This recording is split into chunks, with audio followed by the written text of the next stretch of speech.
प्रेम से बोलिए शिव शंकर भगवान की जय। गैया के सिंगिया महादेया सरल से पसरल श्री राम जी। गैया के सिंगिया महादेव सरल से पसरल श्री राम जी। भैंसिया के सिंगिया छीता नार श्री राम जी। भैंसिया के सिंगिया छीता नार श्री राम जी। तू तो कहलू महादेव हम न जैबै ससुररिया श्री राम जी। हम न जैबै ससुररिया श्री राम जी। ई कहाँ पैला गोड़ो के यारतवा श्री राम जी। कहाँ पैला गोड़ो के यारतवा श्री राम जी। तोर नाई हरवा गौरी मोर ससुररिया श्री राम जी। हे मोर ससुररिया श्री राम जी।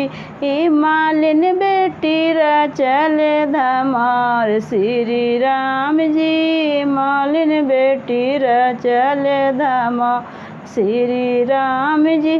गैया के सिंगिया महादेया सरल से पसरल श्री राम जी। गैया के सिंगिया महादेव सरल से पसरल श्री राम जी। भैंसिया के सिंगिया छीता नार श्री राम जी। भैंसिया के सिंगिया छीता नार श्री राम जी। तू तो कहलू महादेव न जैबै ससुररिया श्री राम जी। तू तो कहलू महादेव न जैबै ससुररिया श्री राम जी। ही कहाँ पैलू पाचोटक पोसकवा श्री राम जी। कहाँ पैलू पाचोटक पोसकवा श्री राम जी। तोर नाई हरवा गौरी मोर ससुररिया श्री राम जी। ई मोर ससुररिया श्री राम जी। दर्जिन बेटी रा चले धमार श्री राम जी। दर्जिन बेटी रा चले धमार श्री राम जी।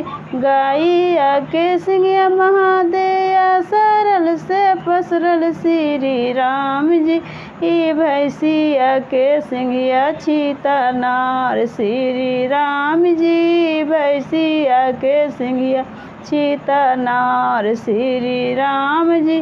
तू तो कहलू महादेव न जैबै ससुररिया श्री राम जी। ई न जैबै ससुररिया श्री राम जी। ई कहाँ पैलू सिरो के मावरिया श्री राम जी।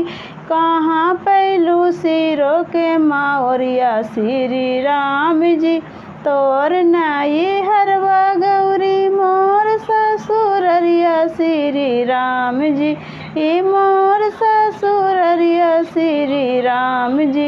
ई मालिन बेटी रा चले धमार श्री राम जी। मालिन बेटी रा चले धमार श्री राम जी। प्रेम से बोलिए शिव शंकर भगवान की जय। मेरा वीडियो अच्छा लगा तो चैनल को ज़रूर से ज़रूर सब्सक्राइब कीजिए।